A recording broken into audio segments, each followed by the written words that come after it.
Hello दोस्तों, स्वागत है आपका आपके अपने YouTube channel Kanishka English classes में। तो दोस्तों, अभी तक हम लगभग 7 क्लासेस पढ़ चुके हैं इंग्लिश की और लगभग हमारे टेंसेस जो हैं वो कवर अप हो चुके हैं। तो आज के वीडियो में हम पढ़ने वाले हैं पास्ट परफेक्ट टेंस के बारे में।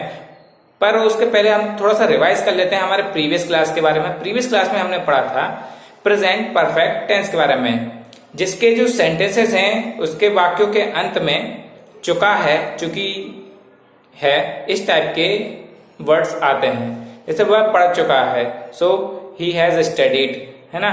तो इसमें जो हेल्पिंग वर्ब जनरली हम यूज कर रहे थे और हैज और हैव का यूज कर रहे थे। आज के इस वीडियो में इतना कुछ डिफिकल्ट नहीं होने वाला है कि आपको ये याद रखना हो कि हैज कहाँ यूज करेंगे कि हैव। वीडियो में सिंपल से पास्ट परफेक्ट टेंस में आपको सिंपल एक वर्ड याद रखना है, जिसका होता है क्या। आज के हमारे टेंस में केवल आपको एक चीज याद रखनी जो कि होती है हैड। इस टेंस में जो हेल्पिंग वर्ब यूज करते हैं वो हैड का यूज करते हैं। तो चलिए दोस्तों, शुरू से शुरू देखते हैं, बहुत ही अच्छा तरीके से समझते हैं इस टेंस को। तो इस टेंस की जो पहचान होती है वो होती है हमारी क्या, इसमें कोई भी काम कोई निश्चित टाइम पे या कोई फिक्स टाइम पे हो चुका था या पूरा हो गया है, ऐसा दर्शाया जाता है ना। तो इसके वाक्यों के जो अंत है, जो हिंदी के वाक्य बनते हैं, उसके अंतों में चुका था, चुकी थी या चुके थे, इस टाइप के वर्ड्स, या फिर या था, ई थी, है ना, इस टाइप के वर्ड्स आते हैं। जैसे कि वह आया था, वह गया था, उसने पढ़ा था, इस टाइप के वर्ड्स जो आते हैं वो पास्ट परफेक्ट टेंस के वाक्यों के अंत में आते हैं। तो उसको बनाने का तरीका बहुत ही सिंपल है, बहुत ही सिंपल है दोस्तों। जैसे कि अफर्मेटिव सेंटेंस की बात करें, अगर हम सकारात्मक वाक्य की बात करें तो सबसे पहले तो सब्जेक्ट और हेल्पिंग वर्ब में यूज करते हैं हम हैड का, और वर्ब के थर्ड फॉर्म प्लस ऑब्जेक्ट। तो दोस्तों, आपने एक चीज कॉमन देखी होगी हमारे अभी तक के वीडियोस में कि जब भी हम परफेक्ट टेंस की बात कर रहे हैं तो उसमें हमेशा वर्ब की थर्ड फॉर्म आ रही है। तो दोस्तों, ये पॉइंट तो हमारे दिमाग में बिल्कुल से क्लियर हो चुका है कि जब हमारी परफेक्ट टेंस की बात होगी तो हमें वर्ब की थर्ड फॉर्म का यूज करना है। तो जैसे अफर्मेटिव सेंटेंस की हम बात कर रहे थे, तो अफर्मेटिव सेंटेंस में क्या होता है, हैड का यूज होता है और वर्ब की थर्ड फॉर्म। सिंपली अगर हम बात करें नेगेटिव और इंट्रोगेटिव सेंटेंस की, तो नेगेटिव सेंटेंस जैसा कि अभी तक हम बनाते आ रहे हैं टेंसेस में, बस हेल्पिंग वर्ब के बाद नॉट लगा देते हैं। तो subject plus had plus not plus verb की थर्ड फॉर्म प्लस ऑब्जेक्ट। तो देखिए दोस्तों, लगभग सारे टेंसेस जो भी हैं वो सिमिलर ही तरीके से बनाते हैं, बस कुछ ही हेल्पिंग वर्ब्स और मेन वर्ब्स में चेंजेस आते हैं, बाकी का लगभग सबका स्ट्रक्चर सेम ही होता है। तो आपको ज्यादा कंफ्यूज होने की जरूरत नहीं है, बहुत ही इजीली आपको याद होंगे जब आप बहुत ही अच्छे तरीके से इसकी प्रैक्टिस करेंगे। तो बात कर रहे थे हम इंट्रोगेटिव सेंटेंस की।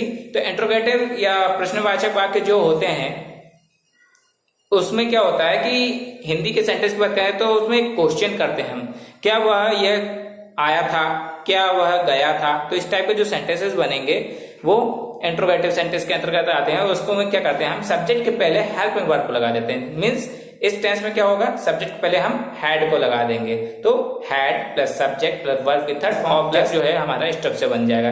तो चलिए दोस्तों, इनको कुछ एग्जांपल्स की मदद से समझते हैं, जिसमें कि आपको बहुत ही अच्छे तरीके से समझ में आएगा।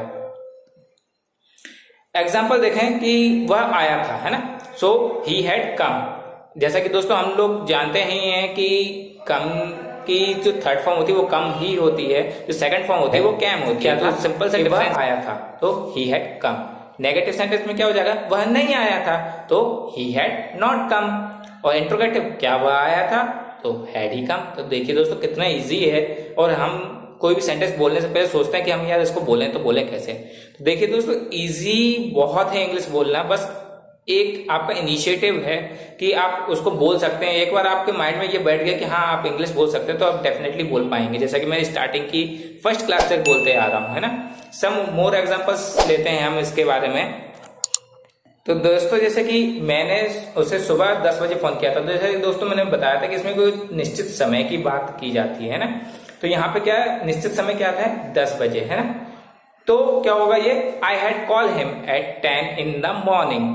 तो यहाँ पे क्या हुआ कि मैंने फोन किया, कब किया, सुबह 10 बजे, और वो काम वहीं पे कंप्लीट हो गया। तो इस सेंटेंसेस की यही पहचान है कि कोई भी कार्य भूतकाल में हुआ था और वहीं पे कंप्लीट हो गया, ऐसे करके। और नेक्स्ट पे देखते हैं हम, मैंने उसे बताया था, तो आई हैड टोल्ड हिम।